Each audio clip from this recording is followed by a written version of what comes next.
ओम नमो शिवाय। आप सभी दर्शकों को शीतला सातों की हार्दिक शुभकामनाएं। माता शीतला सबकी इच्छा पूर्ण करें। कई जगह सप्तमी की पूजा होती है, कई जगह अष्टमी को यह त्यौहार मनाया जाता है। आज 14 मार्च 2023 मंगलवार, चैत्र मास कथा का 7वां दिन। श्री शिव महापुराण कथा। प्रयाग में सूत जी से मुनियों को साधन बताना व शिव पुराण का परिचय। श्री व्यास जी कहते हैं, उन भावितात्मा मुनियों की यह बात सुनकर श्री सूत जी मन ही मन भगवान शंकर का स्मरण करके उनसे इस प्रकार बोले। श्री सूत जी कहते हैं, साधु महात्माओं, आपने बहुत अच्छी बात पूछी है। आपका यह प्रश्न तीनों लोगों को हित करने वाला है। मैं गुरुदेव व्यास का स्मरण करके आप लोगों के स्नेहवश इस विषय का वर्णन करूंगा। आप आदरपूर्वक सुने।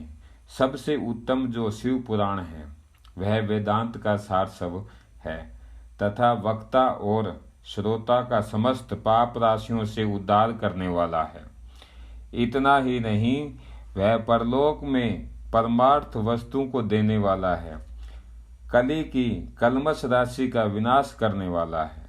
उसमें भगवान शिव के उत्तम यश का वर्णन है।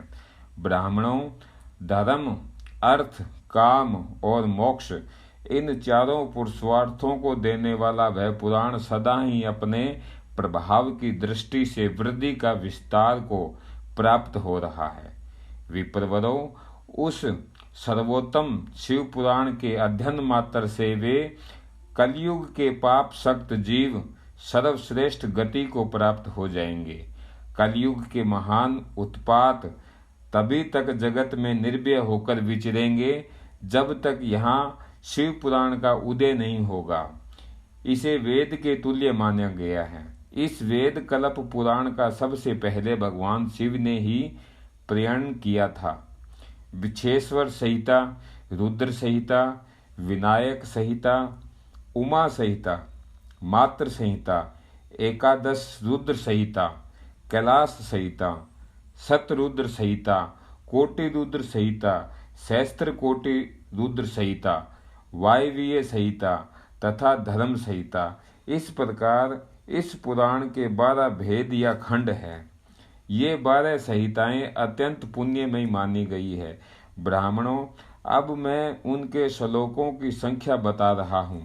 आप लोग वह सब आदर पूर्वक सुने। विशेश्वर संहिता में 10,000 श्लोक है। रुद्र संहिता, विनायक संहिता, उमा संहिता और मात्र संहिता, इनमें से प्रत्येक में 8-8 हजार श्लोक हैं। ब्राह्मणों, एकादश रुद्र संहिता में 13,000, कैलाश संहिता में 6,000, शतरुद्र संहिता में 3,000, कोटि रुद्र संहिता में 9,000, सहस्त्र कोटि रुद्र संहिता में 11,000, वायवीय संहिता में 4,000 तथा धर्म संहिता में 12,000 श्लोक हैं। इस प्रकार मूल शिव पुराण की श्लोक संख्या 1,00,000 है, परंतु व्यास जी ने उसे 24,000 श्लोकों में संक्षिप्त कर दिया है। पुराणों की कर्म संख्या के विचार से इस शिव पुराण का स्नान चौथा है। इसमें 7 संहिताएं हैं। पूर्व काल में भगवान शिव ने श्लोक संख्या की दृष्टि से 100 करोड़ श्लोकों का एक ही पुराण ग्रंथ ग्रंथित किया था। सृष्टि के आदि में निर्मित हुआ वह पुराण साहित्य अत्यंत विस्तृत था। फिर द्वापर आदि युगों में दपायन आदि महर्षियों ने जब पुराण का 18 भागों में विभाजन कर दिया, उस समय संपूर्ण पुराणों का संक्षिप्त स्वरूप केवल 4,00,000 श्लोकों का रह गया। उस समय उन्होंने शिव पुराण का 24,000 श्लोकों में प्रतिपादन किया। यही इसके श्लोकों की संख्या है। यह वेद तुल्य पुराण 7 संहिताओं में बटा हुआ है। इसकी पहली संहिता का नाम विछेश्वर संहिता है। दूसरी रुद्र संहिता समझनी चाहिए।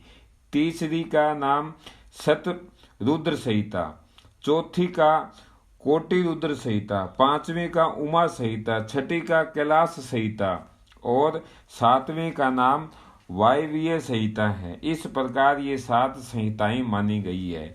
इन 7 संहिताओं से युक्त दिव्य शिव पुराण वेद के तुल्य प्रमाणित तथा सबसे उत्कृष्ट गति प्रदान करने वाला है। यह निर्मल शिव पुराण भगवान शिव के द्वारा ही प्रतिपादित है।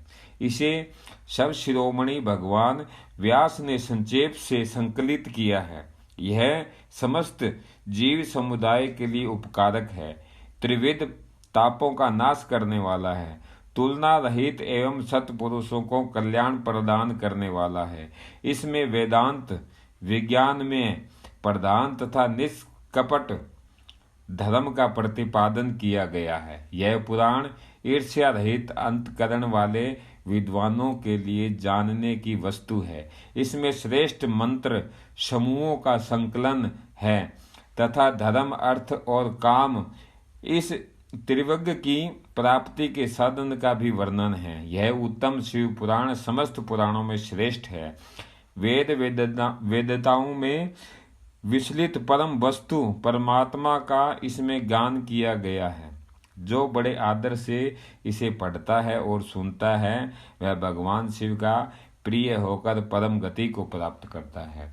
आज की कथा को यहीं पर विराम देते हुए आप सभी को ओम नमो शिवाय।